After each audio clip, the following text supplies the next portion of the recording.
Hello and welcome back, fellow anime lovers, to Cypherfics. I am delighted to have you join us once again in the world of fanfiction and fantasy. This is the second part of, What If My Little Pony Meets Plants vs. Zombies? Special note, this fanfic is written and a masterpiece of 111 Sega Sonic on fanfiction.net. Do check and support the author too. Now smash the like, share and subscribe button for more. Also press the bell icon so that you never miss such great parts. Thanks for the introduction. Now let's dive into the world. I jerked awake at the rapid sound of bows releasing arrows. Whoa, what's happening?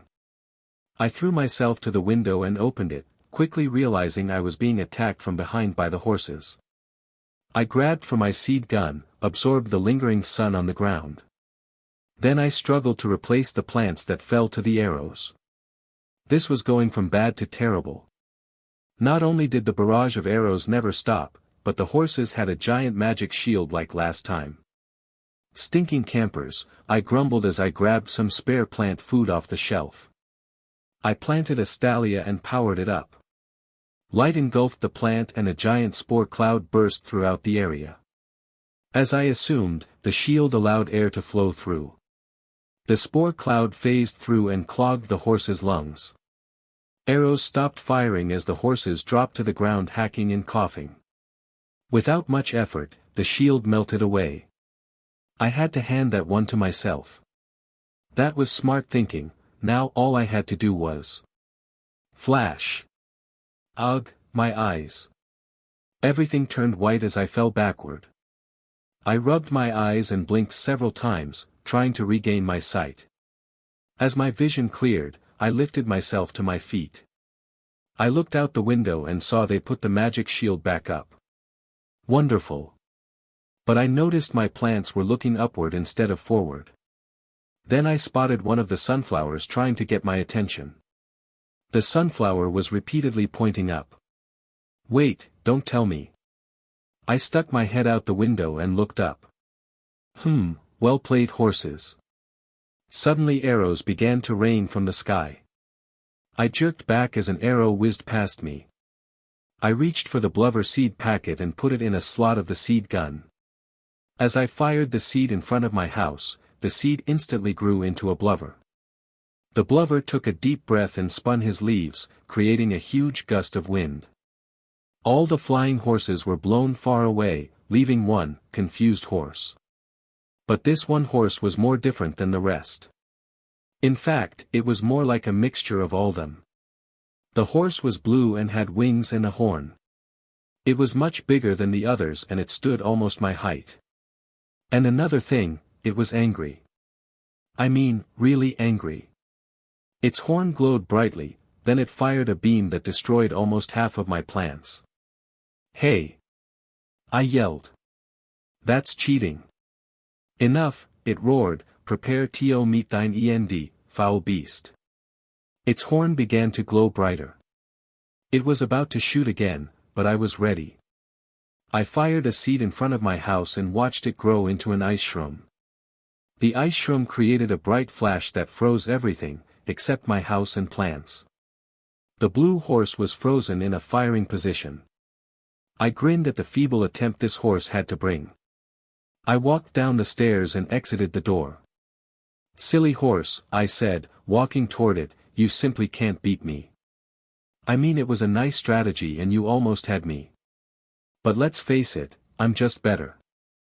Suddenly, the ice started cracking. I just smiled as I pointed my seed gun at its feet. I then fired a doom shroom in front of the thawing horse. Fire in the hole.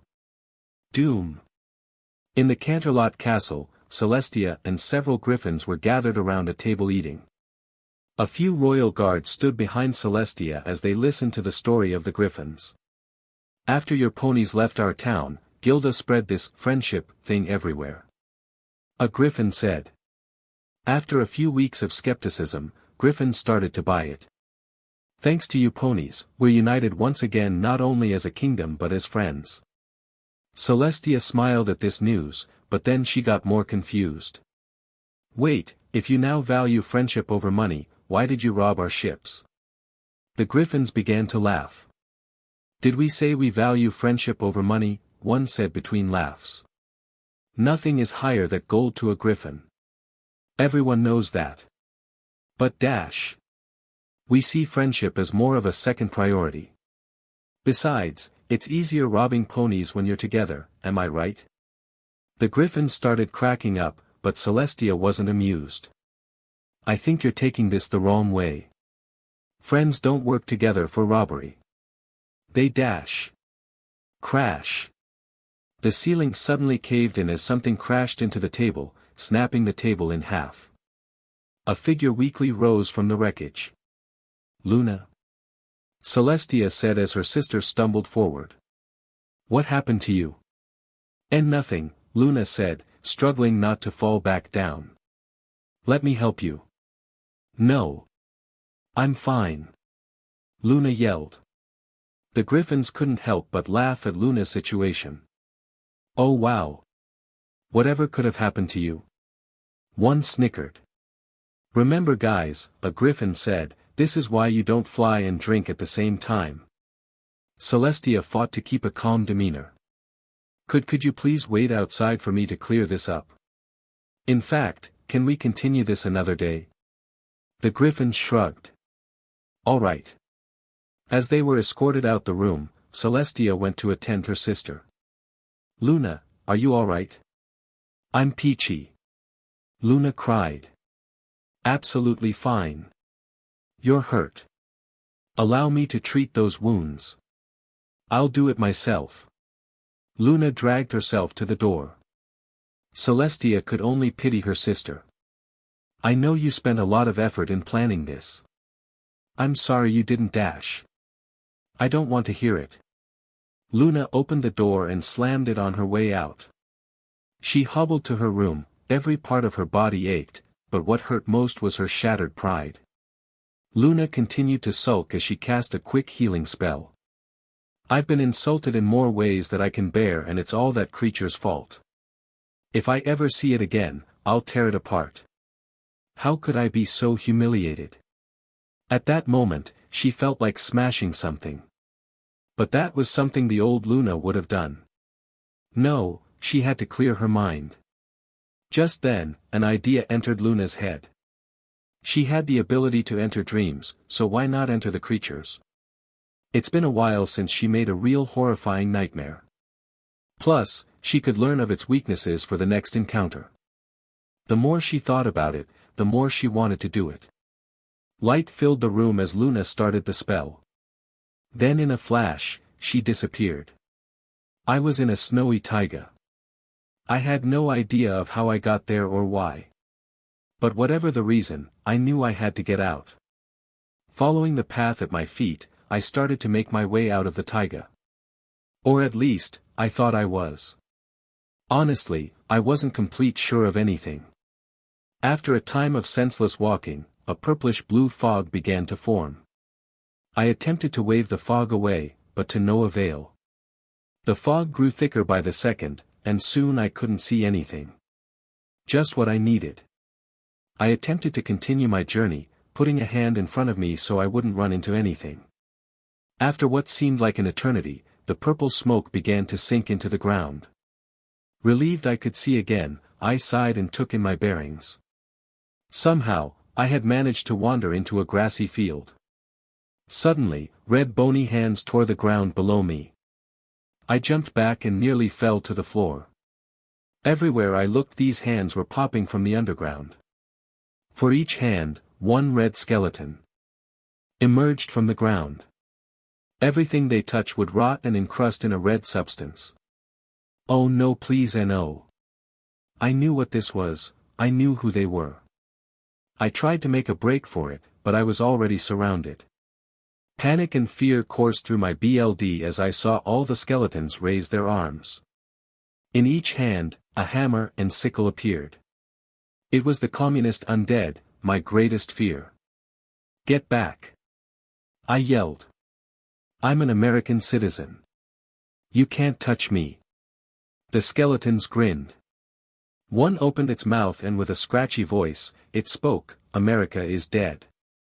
I looked at them in disbelief. Why, you're lying. America is dash. They all laughed their sick, communist laughter. Visions entered my mind. Evil visions. I saw America burning, dying. As I watched everything I knew that was freedom die, tears streamed down my face. Impossible, I managed to utter. We already have one. America no longer exists. I looked down at myself. I was wearing a red shirt with the flag of the Soviet Union.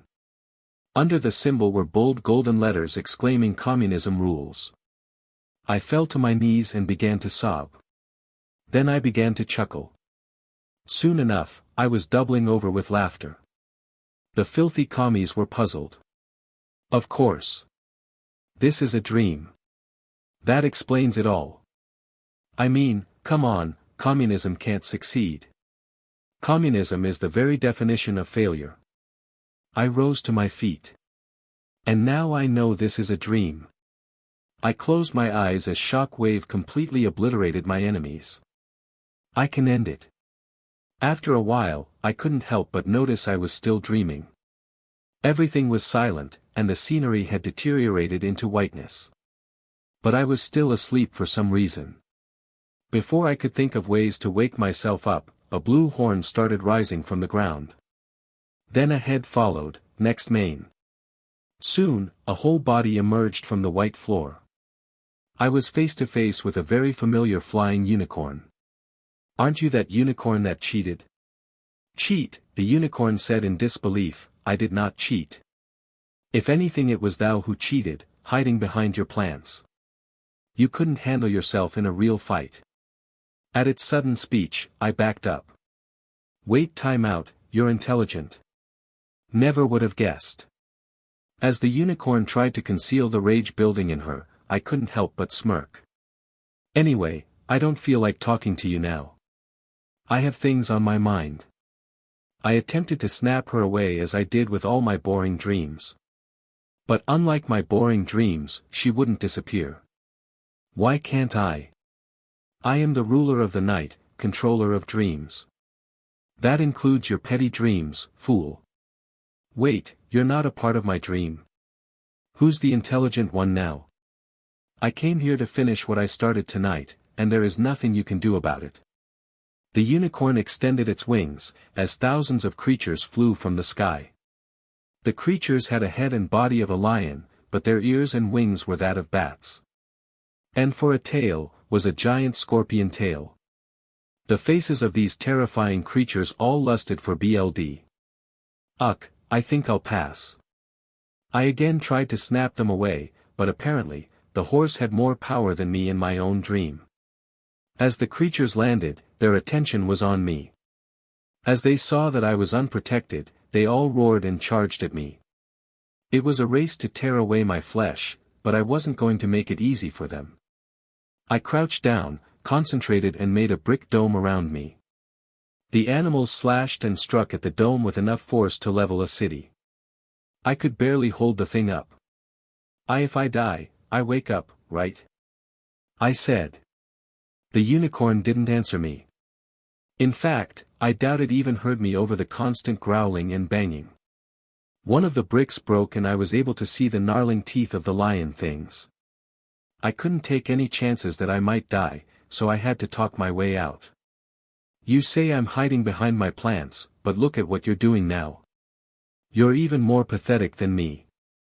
Child, do not compare me with the likes of you, the unicorn said.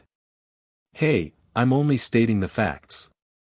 Why don't you prove that I can't fight on my own? I don't have to prove anything to you. More bricks were tearing apart and the creature's paws could almost reach me. Just give me a sword or something. I'll have you begging for mercy. I was starting to sound desperate, but thankfully the unicorn bought it. Fine. I'll show you how weak you are. The creatures suddenly disintegrated, along with my protection. I wasn't sure if this was a good idea or not, but I knew I would find out. Before I could turn around, my breathing was suddenly cut off and I was lifted a few inches in the air. The horse was using her magic to force choke me. You were foolish in challenging us, the horse said, tightening her grip. Seriously, I choked, who's, US? Are you hiding a mouse in your mane or something? I pulled out some butter and chucked it at her horn, causing her to drop me. Mind you, this is still a dream. We both may be able to control it, but it's still a dream. Meaning machine gun. As a machine gun spawned in my hand, I relentlessly fired at the unicorn. The unicorn managed to teleport away before it was hit. This wasn't part of the deal. I only said no army, not no weapons. Fine then, there was a bright flash and we were both at the bottom of the ocean. Huh, I didn't say we couldn't change the background either. Well played. The unicorn frowned in disappointment. You've apparently mastered breathing underwater as well. I grinned. Oh, so that's what you were trying to do. I've mastered quite a few skill in my Dree dash. Before I could finish, the horse bucked my face. Why didn't I see that coming? I spawned a giant war hammer. Try it again, I dare you. I darted toward the horse like a torpedo. But before I got close enough, the horse suddenly opened a portal. All the water began to get sucked to the other side. I stopped immediately and I tried to swim away, but I was caught in the current. Soon, I was pulled to the other side. I found myself floating through space. I'll hand it to that horse, it has imagination. I twisted myself so I was facing the portal, just in time to see the flying unicorn float through. I threw my hammer at the horse, causing it to fly backward. I laughed as it struggled for balance. I know space is fun, but can we focus on the battle at hand? The horse spawned a cannon and fired it. The cannonball plowed into my gut as I sailed backward. Ow. This went on for a few minutes. I'd summon some ridiculous weapon and use it, and the horse would do the same. In the meantime, we jumped from scenery to scenery. It was getting really dumb really fast. I snapped my fingers and we were teleported back to Earth. I think we could agree that if we in a fight, it'd be a tie, I said. Of course not, the unicorn yelled. The fact that we're in your dream is the only reason you're not dead now. Speaking of which, I think I'm going to call your bluff. Bluff? If I die, I wake up. That's how it always works. I doubt you have any more power to kill me from inside here than you have out there in the real world. The horse said nothing. I folded my arms and smirked. I knew it. You got nothing on me. The horse smiled deviously. Now that's where you're wrong. Suddenly, chains shot from the ground and wrapped around my wrist and ankles. With a terrible tug, I was thrown to the floor and forced to my knees. The more I struggled to get up, the tighter the grip. Even my ability to control my dream was failing. What are you doing? The horse started charging a spell, as an alicorn. I swore to never use mind control on any pony. But then again, you're no pony. Mind control? You can't be serious. The horse approached me and put its horn over my head. We will free thee of thy violent ways. As the spell hit me, I felt as if my will was being drained and replaced with communism. Suddenly, I started glowing red, white, and blue. I broke my chains and punched the horse's face. Ha! You cannot mind control a citizen of the US of A. The horse backed up. How is this possible? In my country, there is one concept we value above all others. A single tear rolled down my cheek. That concept is known as freedom. We have come to value it so much, that our brains furiously resist all mind control attempts. Luna was dumbfounded. That makes absolutely no sense whatsoever. I spawned a radio in my hand. I'm gonna need 50 megatons of freedom over here. As soon as I said that, I heard whistling. Well, I can't say this hasn't been fun, but I've gotten pretty bored of this dream. Before the horse could react, a bomb fell on her. The gigantic explosion rang out across the dreamscape. But instead of being a mushroom-shaped cloud, it was eagle-shaped. Oh my goodness! Luna, are you okay? Luna? Oh no. Guards. Some pony help. Celestia, having just raising the sun, had only wanted to check up on her sister. Maybe even to encourage her after the loss she suffered. But as Celestia entered the room, she was welcomed only by horror. Not a second later, 2 guards burst into the room. Yes, your dash. They never got to finish, for they were struck dumb. Princess Luna lied motionless on the floor. Whether she was still alive or not, they didn't know. Get a doctor, Celestia ordered. Now. The guard saluted and bolted out the door. In the meantime, Celestia quickly checked for Luna's heartbeat. She sighed in relief. Luna was still alive. She lifted her sister with her magic and laid her on her bed. Somehow, she knew permitting Luna to fight would only bring more bereavement. Yet Celestia once again did nothing to stop it. Or maybe if she postponed the Griffin meeting, they'd have prevailed against the creature.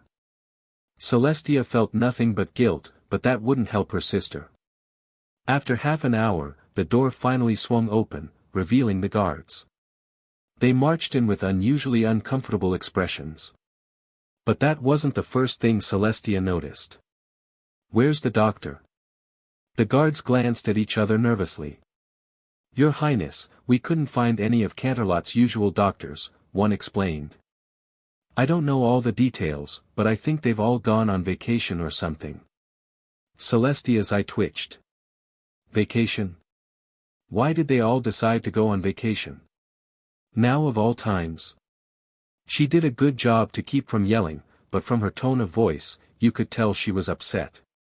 Well, not all them, but we've never seen him before. If he's skilled in aiding sick ponies, I'm sure he's qualified.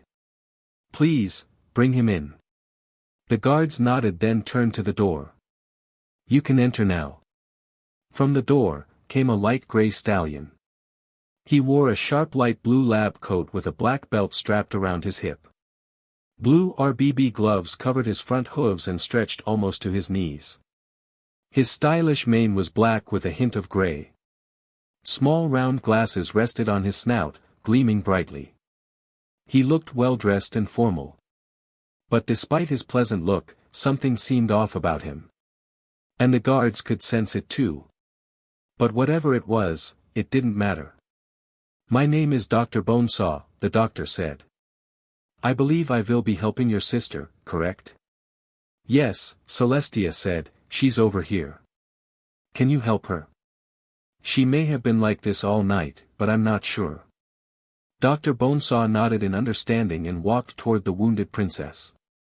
Suddenly, the door burst open. A guard stormed in, looking for Celestia. The 2 guards caught him before he plowed straight into her. Princess Celestia. The rest of the night guards has been found. Those words seized Celestia's attention. Where? Everything in here, I said, barely able to contain my rage, has spoiled. I slammed the fridge shut, rattling its useless contents. I steamed to the living room to retrieve my seed gun. You didn't have much in there, to begin with, Sunflower mumbled. I wasn't sure, but I knew something sarcastic left that Sunflower's mouth. This was the reason I usually kept my house free from these plants. Because of the mouth I constantly got. But thanks to the power outage, I began relying on them more and more. At that moment, Marigold hopped toward me, holding a snow pea packet. Once getting my attention, she handed the seed packet to me. I smiled and thanked the Marigold. She was one of the few plants that were actually quite helpful. I'd use her more if it wasn't for the fact she was completely useless for combat. I planted a bunch of ice plants in the fridge.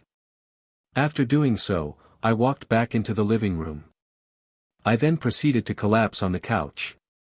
I gazed at the ceiling, replaying that strange dream in my head.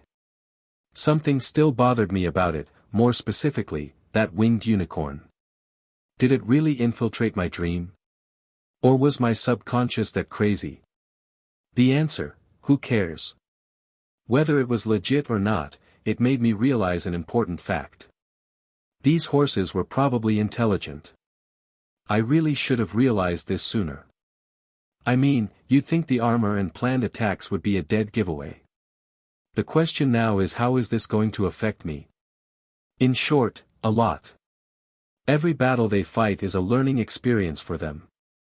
Unlike the zombies who fall for the same tricks, they'd be stronger with each fight. Normally, this wouldn't worry me. But after taking inventory, I learned a few things.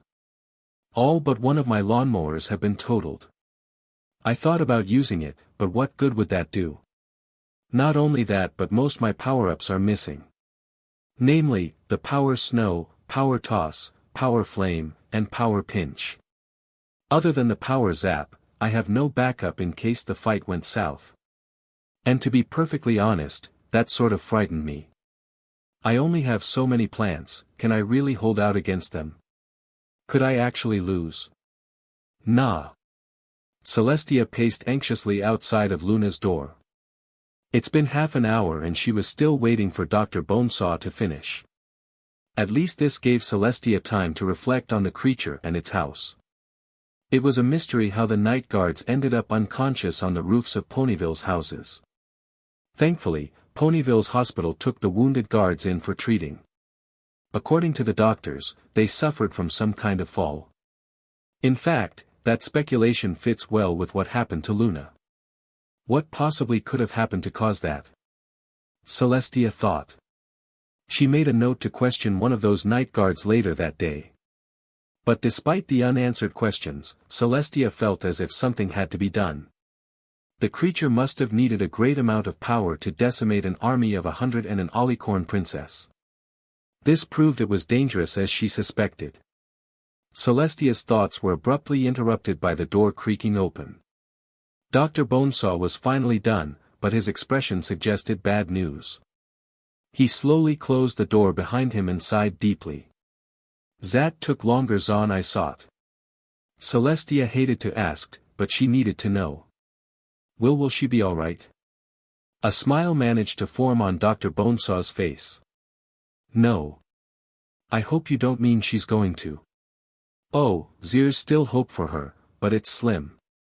I can easily deal with her physical wounds, but it looks like she's suffering from great mental trauma. It might take weeks for her to recover from something like that. I'll do my best, but there's a good chance she may never wake up again. Celestia stood in silence, trying to process the doctor's words. He sure didn't sugarcoat anything. Speaking seemed pointless since nothing she said could change the diagnosis. But there was one thing she could do. She thanked Dr. Bonesaw for his time and turned down the hall. But before she got far, she was stopped by a hoof on her shoulder. Celestia turned to see Dr. Bonesaw. Princess, I understand that your going's rough.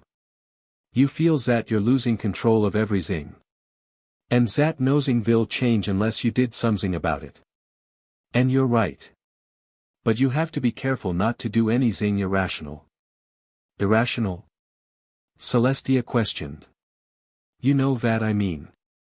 Granted, this isn't any of my business. I shouldn't tell you how to do your job in as much as you shouldn't mine. But I have a feeling you're about to make a poor decision. Celestia raised an eyebrow. Think of it this way. If this monster can easily launch an Alicorn and her army across the map, what do you think you could do? You could try to fight, but you'd end up like your sister or worse.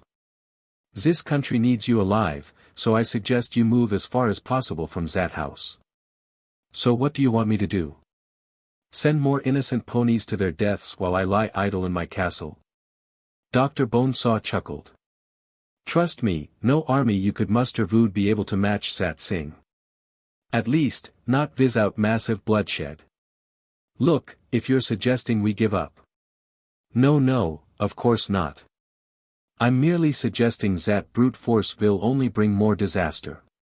The creature outnumbers us, its army is infinite. To beat such an overpowered being such as that requires strategy. Strategy? I don't suppose you have any ideas. Well, Dr. Bonesaw smiled pridefully. I've been in a few scuffles myself. I know a zing or two about strategy. Dr. Bonesaw returned to his serious state. But I can't guarantee everyone's survival. This battle might sacrifice some lives. It's your choice. V could go with my plan or V could just give up pursuing this creature. Celestia thought it over. What's your strategy? The next day. If you use the priorities I gave, fighting these ponies should be a lot easier, Sunflower concluded. She'd just finished dumping a truckload of exposition on the rest of the plants. Though Sunflower had finished, the plants were still slightly confused. But they dared not say it in fear she'd start over. Is everyone cool with this? Colonel Polt's eyes lit up. Yeah, is everyone cool with this? Snow Pea rolled his eyes, knowing the joke was directed at him. Wow, never heard that one before. No need to be so cold, Snow Pea. Spikeweed remarked. Colonel Polt laughed. Exactly. You need to know when to chill. All the plants joined in on the laughter. Ice won, Colonel. Spikeweed said. Yeah, Snow Pea muttered, hilarious. Icy Snow Pea isn't enjoying our puns, Sapfling joked. I just don't understand, Snow Pea said. Iceberg Lettuce is standing right over there. Why am I your target and not him? Because he's adorable, Colonel Polt explained. Isn't that right, Whittle Guy? Why am I cursed with these adorably large eyes? Iceberg Lettuce mumbled. Duh, the plants cooed. But really, Snow Pea, Sapfling said, you shouldn't take these puns personally. You should learn to let it go. All the plants burst into cheerful laughter. Snow Pea sighed, but still managed to smile. All right, that's enough. The ponies could be arriving any moment. We're on thin ice here, so let's stay frosty. The plants were completely silent. Oh, come on. That was a good one. The plants shushed the Snow Pea as they remained silent. Do you hear that? Sunflower said. For a while, all the plants listened intensely. It was probably Dash. Before she could finish, a faint cry echoed within the forest. Charge! At the back of the house. The plants could hear the clash of battle growing louder from the front of the house. There was certainly a battle going on. If only they could see what was going on. Were they winning or were they losing? Only time could truly tell. Do you see anything, Sunflower? Sapfling asked. One of the sunflowers at the ends peered around the house, trying to make out what was going on. I could see part of the battle, but not much, she replied. How I wish I was in that fight right about now, Spikeweed said. Real unicorns, huh? I find that hilarious. I wonder how resistant they are against my spikes piercing their hooves. The plants looked at him in disgust. Just no. Yo, Sunflower, do you see any of the ponies? Sunflower leaned in further to get a better view. I do, but I'm not sure what they're doing. What do you mean? Snow Pea asked. They're just standing there, allowing their shields to tank all our shots. Are they trying to wear us out or something? PSH, good luck with that, Spikeweed taunted. What are you planning, ponies? Sunflower mumbled. Since we have some free time, another sunflower said, let's use it to review our battle plan. A loud groan swept among the plants. But that didn't stop Sunflower from clearing her throat and... Guys, the ponies, they're gonna ambush us. Iceberg Lettuce cried, interrupting Sunflower. And he was right. Several silhouettes crept in the shadows of the forest. But though he was right in his assumption, his cuteness betrayed him. Are you trying to tell us something, Whittle Guy? They said. Yes, look.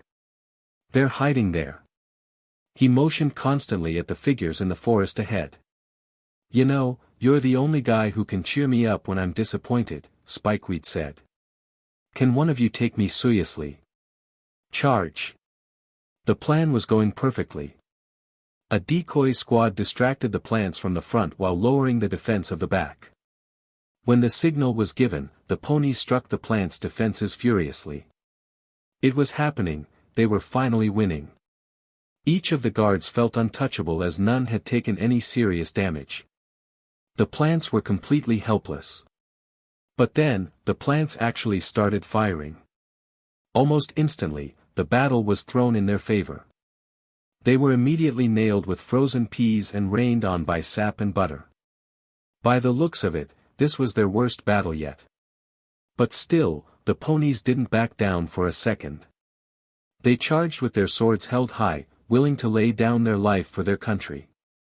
Sadly, their bravery was not rewarded. The sap scattered on the ground made it almost impossible to advance. Butter smashed into their faces, blinding them. The frozen peas had a chilling effect which slowed their movement significantly. They were covering no ground at all. Lieutenant, a guard said, shivering from the cold. This isn't working. I know. Their leader yelled. We should probably. At that moment, a loud cry was heard from the back of the army. Leads doth feet. A purple pony charged to the front of the rush while snatching a sword from a guard's hoof. The pony then did a miraculous leap over the spikes and sap. Without taking a hit, the pony swiftly passed the ice spheres and sliced 3 snow peas in half with one swing. Now that is a bloody domination, the pony cried as she stumbled backward, somehow avoiding the projectiles. Is that pony mad? A guard exclaimed. I think she's drunk, another said. Whatever she is, she's distracting the plants. Let's use this to our advantage and continue fighting. No, the lieutenant said, this mission was doomed from the start. Even if we get a slight upper hoof, that creature will use that magic leaf of his to finish us off. Grab that pony and fire the signal, we're retreating. The guards were surprised at their leader's orders. If Shining Armor was leading, he'd fight to the end. But whether they wanted to or not, they needed to follow orders. 2 earth ponies ran to the purple pony's aid. Gonna kill you and I'll keep killin' you and I'll never, 'cause you're gonna be dead and then I'm gonna kill you, the pony slurred. My goodness, I think you're right, she is drunk. Seems like even a drunken pony is braver than we are. A unicorn fired a magical firework into the sky, and the remaining ponies fled into the forest. An angry hoof slammed on top of the table. What the hay just happened out there? A royal guard yelled. Several hours had passed since the ponies lost to the plants. But though the battle was over, the sting of defeat was ever present. Princess Celestia had just called a meeting to discover the very question that had been asked. Now, she and some participants of this battle intended to answer it. Weren't you there? We lost, another guard mumbled. This is why you don't take any advice from a doctor, one said. He was only trying to help, Celestia said, and I myself thought it was a decent plan. Well, it wasn't. We were beaten senseless out there. Princess Celestia sighed patiently. Maybe you could be more specific about what happened. After all, I'm the only one here who wasn't present during the event. Allow me, Your Highness, Lieutenant Blockade said. Without any shame, he described the battle in detail, leaving nothing out. From the feeling of victory at the beginning, to the wake-up slap of reality towards the end. It was actually quite funny, considering how blunt he was. Some of the guards even snickered at the beating their comrade suffered. Can you describe the plants you've encountered? Celestia asked. Blockade nodded. With sunflowers as an exception, most of them were variations the first ones we've seen. The pea shooters were light blue and fired frozen peas enchanted with a slowing effect. The cabbage catapults had 2 variations. One looked like a sapling and threw pine cones dripping with sticky sap. The other looked like half a corn stuck into the ground, it lobbed butter and pieces of corn. A few new plants were also seen during battle. Such as plants disguised as spikes, and ice lettuces that freeze ponies when touched. I see, Celestia said. Judging by how calm you are, I assume it wasn't a total loss. Blockade smirked at Celestia's observation. No, it wasn't. The guards looked at him, confused. They never heard of any progress being made. He turned to one of the guards. Would you like to explain to every pony what you've discovered? All eyes were fixed on the guard as he nodded and began to speak. As you know, our squad was instructed to draw the creature's attention to the front. That way, the creature will be too busy to deal with the sneak attack from the back. While we did so, we were able to examine the plants from the safety of our shields. We've noticed that, when firing constantly, the plants have breaks between every shot. They had a charge time or reloading time before firing again. For the shooting plants, their reload time was exactly 1.5 seconds. For the lobbing plants, their reload time was exactly 3 seconds.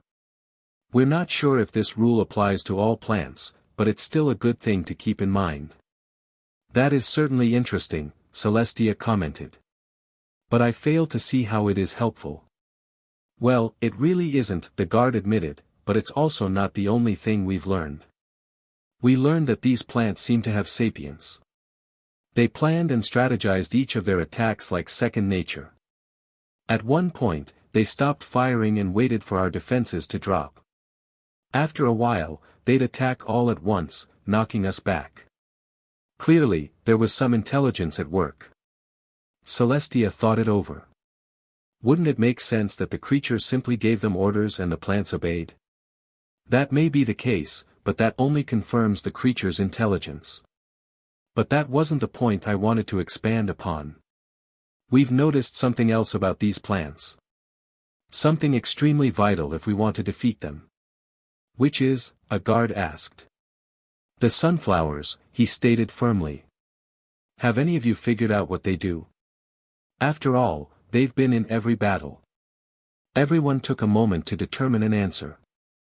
We give up. What do they do? The guard leaned back in his chair. These sunflowers seem to do nothing but produce miniature suns. But does anyone take the time to see where those suns go? If left alone, the suns will disappear.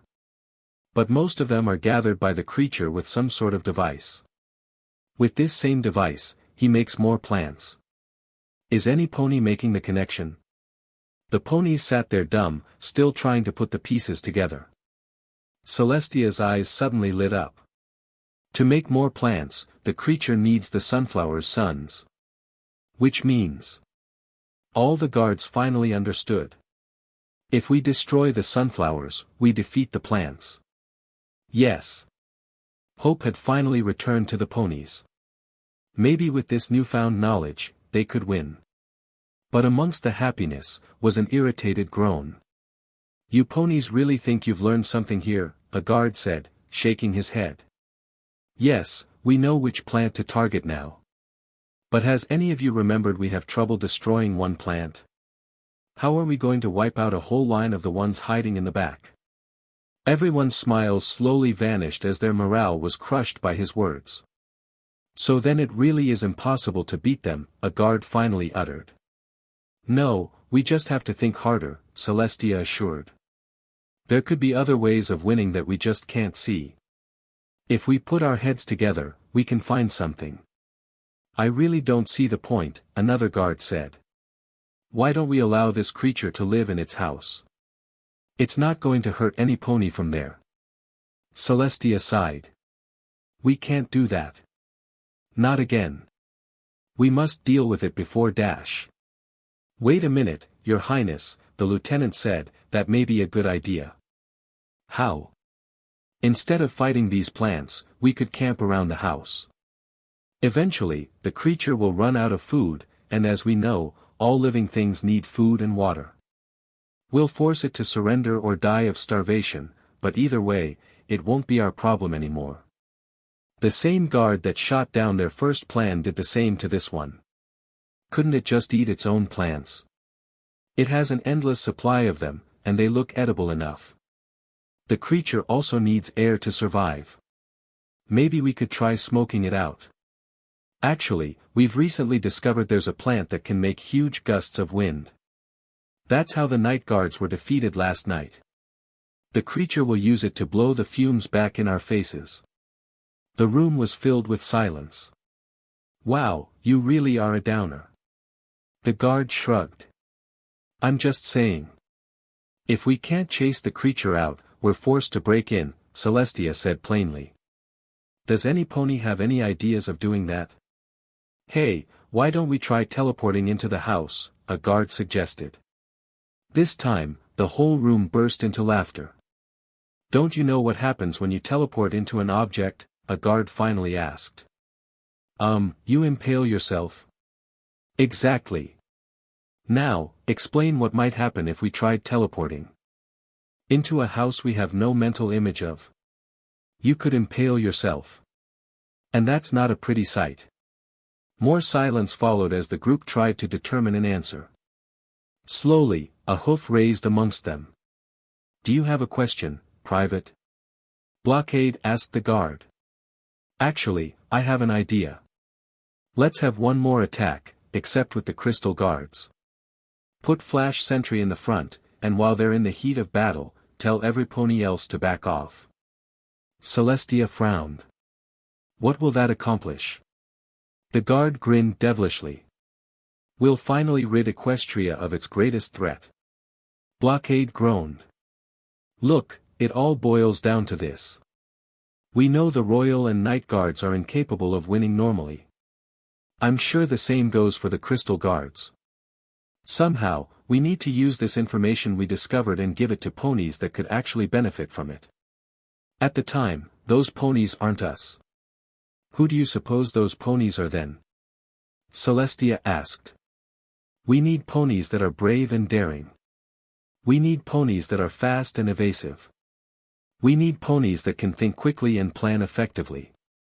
We need ponies like. At that moment, Soren opened the door holding a handkerchief. Hey, did any pony drop this? The guard simply stared. What?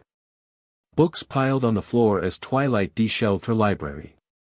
She took down each book and, after briskly scanning the contents, added it to the pile. Shelf by shelf was emptied by the purple alicorn. Spike. Did you find anything? She called to her assistant, levitating several books. Spike lied lazily on a pile of books. He was reading an interesting book he'd just found. Nope, nothing yet, he replied. Twilight levitated Spike's book with her magic. I understand you had other plans for the day, Twilight said. I did too. But when Princess Celestia gives an order, we make it our top priority. Yeah, but Princess Celestia didn't order you. She asked you, Spike countered. If you'd simply said no. Twilight scoffed, say no to the princess. You must be mad. If I'd refused, she'd dash. Remove your wings and send you back to magic kindergarten. Very funny, Spike. Spike chuckled at his own joke, then leaped off the pile. He then chose a stack of books and quickly skimmed through each page. Shortly afterward, Starlight walked through the door. Don't tell me it's reshelving day already, she grumbled. Not exactly, Twilight said.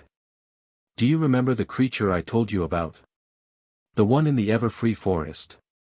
Oh, the one that beat you and your friends up. Didn't you say Princess Celestia had it under control? Well, it's starting to be more of a problem than Princess Celestia anticipated. Already it has defeated 2 companies of guards along with Princess Luna. Princess Luna.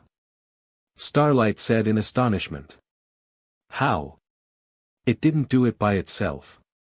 Somehow, while we were gone, it grew an army of plants to defend its house. I still think it's kind of funny, Spike remarked.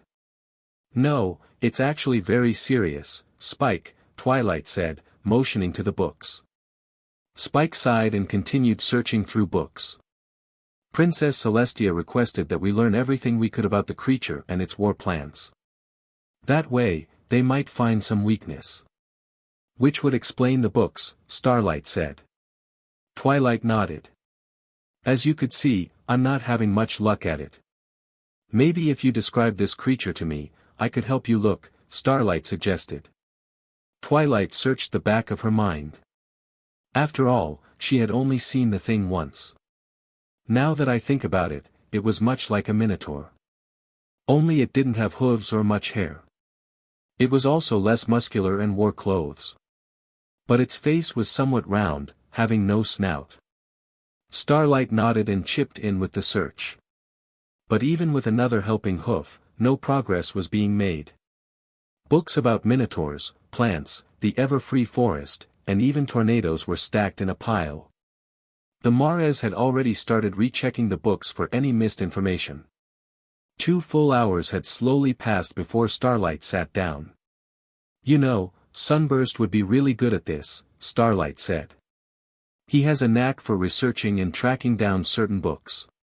Yes, I suppose, Twilight mumbled, turning the pages to a book. Starlight cocked her head slightly. Are you still in that same book? In fact, it doesn't look like you're even reading it. Twilight looked down and noticed she was right. She grinned innocently as she lowered the book. Whoops. Starlight wasn't impressed. You really don't want to do this, huh? No, that's not it. I'm glad to be helping the princess. And I welcome the opportunity to review and reshelf all these books. It's just. Just what? Twilight sighed.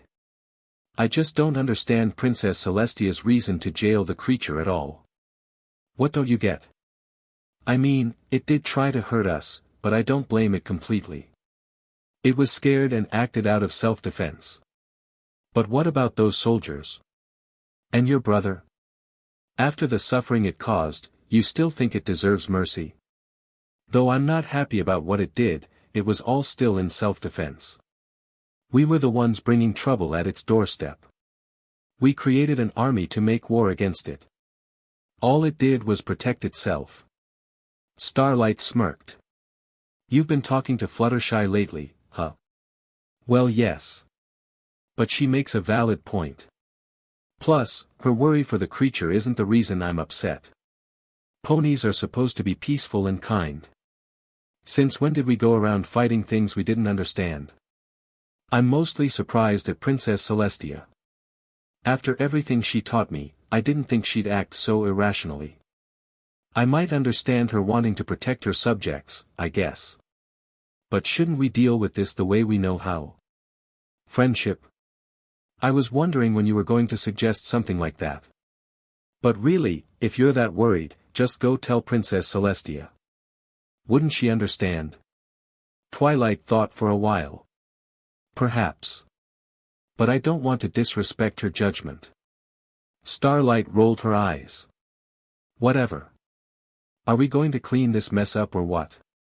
In a moment, Twilight said, levitating another book. I can't say I'm not curious to know more about this creature. I don't know why, but it feels like I've heard about it before. But I can't remember when or from whom. A mint-colored pony, which was hiding in the room, silently slipped out the door. I dove inside my house just as a lightning bolt struck where my feet had left. Wow, that one was close. I scrambled to my feet and raced toward the window. Upon reaching my destination, I watched the battle at hand. I've been attacked by many things, but never by a cluster of storm clouds. Constant lightning struck my plants below. It was only by dumb luck I had filled my lawn with only lightning reeds, electric pea shooters, and a few electric blueberries. The coordinated plants fired their electricity and deflected the lightning. But few lightning bolts still managed to slip through, causing a plant's fiery demise. The flashes of light forced me to look away every now and then. The roar of thunder impaired my hearing. And to top it off, it began raining heavily. But despite it, I managed to hold my gaze long enough to see a flying horse in blue pajamas dive-bombing my plants. Is this horse for real? I almost laughed until I realized its intentions. Somehow, it effortlessly dodged the electric beams and electric ball as it moved straight for the sunflowers. In a swift motion, the horse uprooted 2 sunflowers and discarded them. The horse's idiotic bravery encouraged several more horses to follow. At least 24 horses revealed themselves and joined the first. So it was them who were behind this.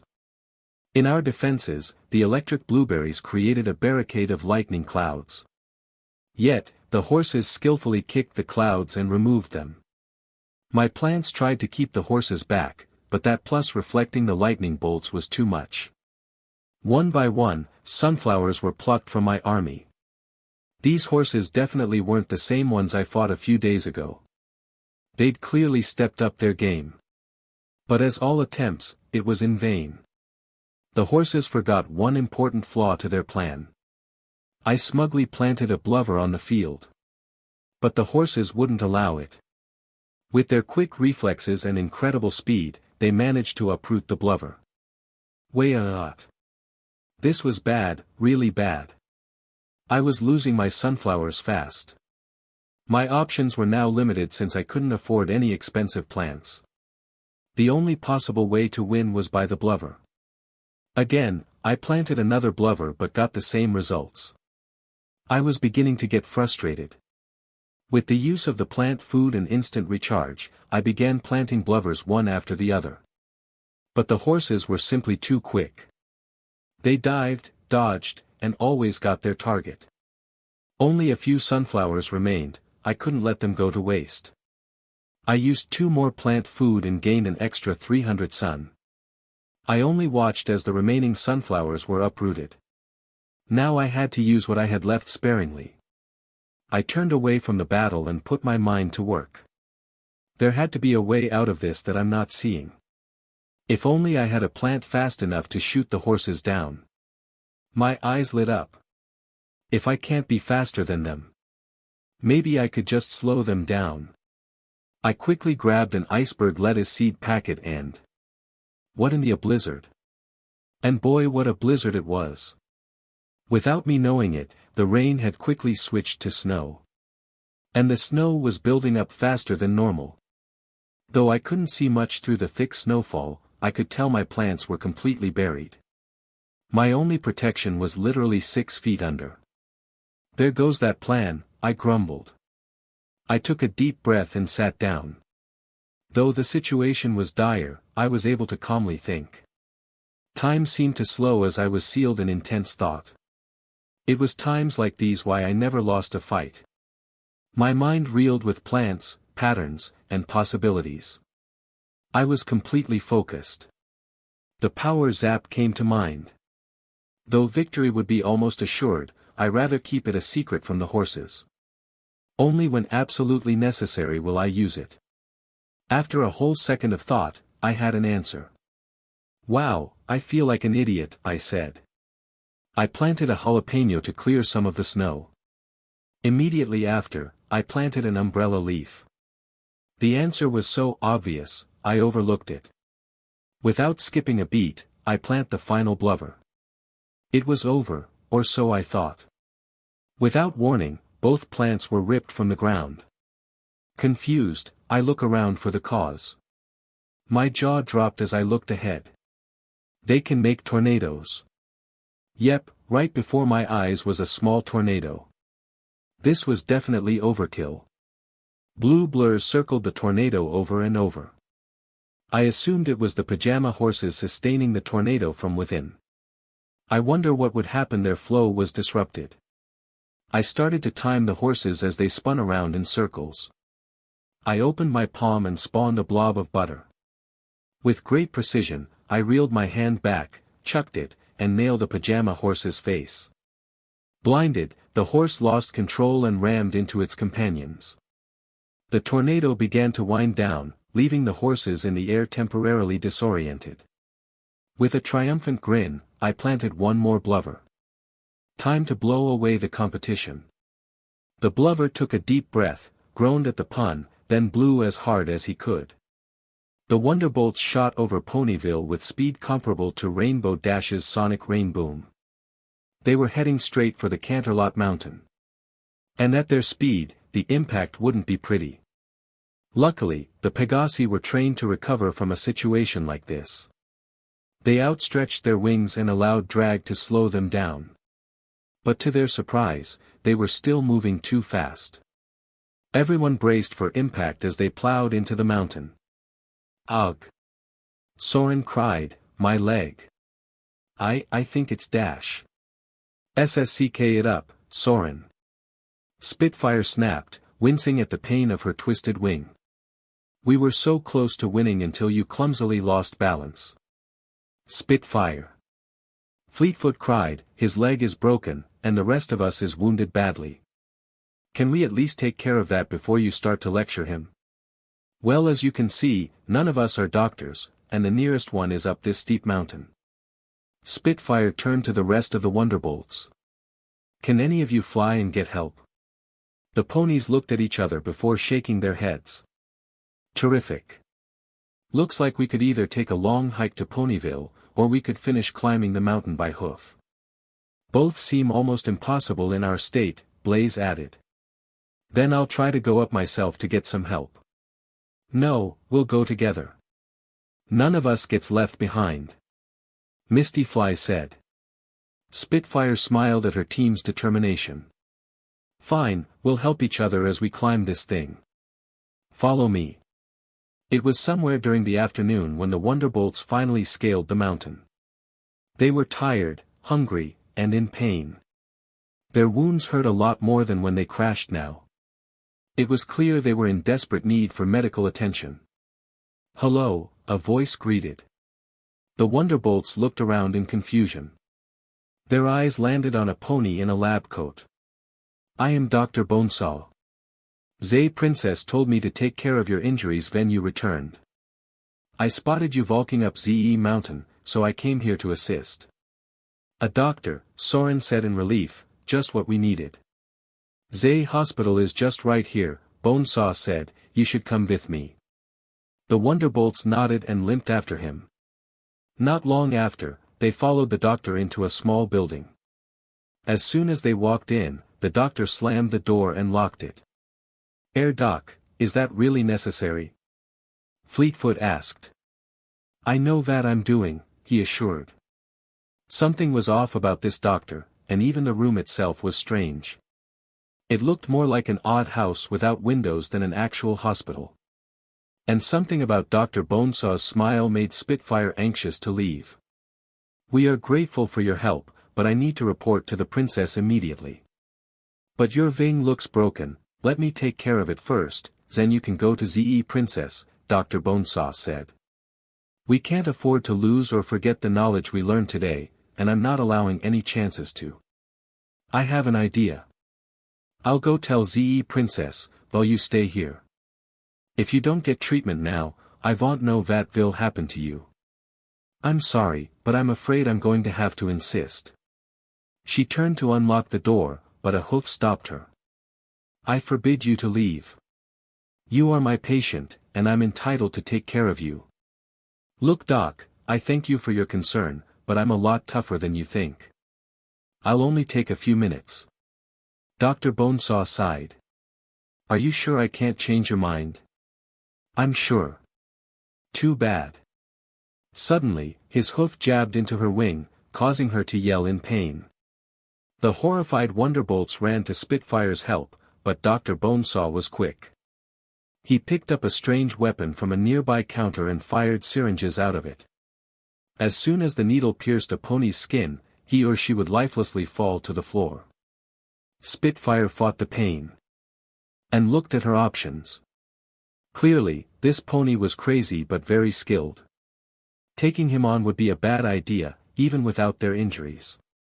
Though she didn't want to, the reasonable choice was retreating. Every pony, scatter. Spitfire ordered. As the ponies ran, they quickly realized it was no use. Ponies were falling asleep one by one and no one could get the door unlocked. But Spitfire refused to be taken down. She dashed into another room and desperately looked for a back door. To her frustration, there were still no windows. She searched for something she could use as a weapon, or maybe something to hide behind. She had barely begun when the door swung open and Dr. Bonesaw aimed his weapon. I wouldn't try anything foolish if I was you, he said, one shot from this syringe gun and you will be fast asleep. Will it matter? I'm sure you'll shoot that thing with or without my cooperation, Spitfire said. True, but I'm sure you have a lot of questions you want to get out of your system. Spitfire continued to glare at the doctor, but he was right. A few questions did fill her mind. Maybe she could use this chance to stall for time. "Why are you doing this?" Spitfire asked. "Because I've asked to." "You were asked to?" "Well, I'll admit, I'm benefiting from this arrangement." "Benefiting how?" "Don't you already know? I have a whole alicorn to experiment with." "Wait, aren't you Dash?" Princess Luna's doctor, Dr. Bonesaw interrupted, in ze flesh. Spitfire's eyes widened in horror. You're lying." "Oh, I'm dead serious." Spitfire backed up slightly. Clearly, she was in a worse situation than she thought. Now she had to escape this place and get to Celestia. Possibly, Luna's life hung in the balance. Spitfire noticed a table with a white tablecloth a few hooves away. She tried to continue stalling, but she couldn't find the words to speak. Dr. Bonesaw chuckled as if he was reading Spitfire's thoughts. His small chuckling then grew into a sickening laughter. Something about his laugh set something off in Spitfire. Great fear dawned on the poor pony, as her instincts were screaming to run. This doctor only had one clear motive: he was going to kill her. Without much hesitation, she dashed for the table and kicked it over. She barely evaded the needles as she dived behind it for cover. "There's no way out, Fräulein, give up." She grabbed the tablecloth and tossed it toward Dr. Bonesaw. With him temporarily blinded, she sprinted out the room and towards the locked door. She fiddled with the lock and attempted to open the door. As she pulled the door open, she tried to cry for help, but something violently struck the back of her head. As she slipped into unconsciousness, the last thing she saw was the piercing eyes of her executor. So alright folks, that's all for today. Stay tuned for more crossovers. Do subscribe, like and share for more such videos. Also check out the story and author 111 Sega Sonic on fanfiction.net. Press the bell icon to be notified first on release. See you in the next video. Till then, goodbye.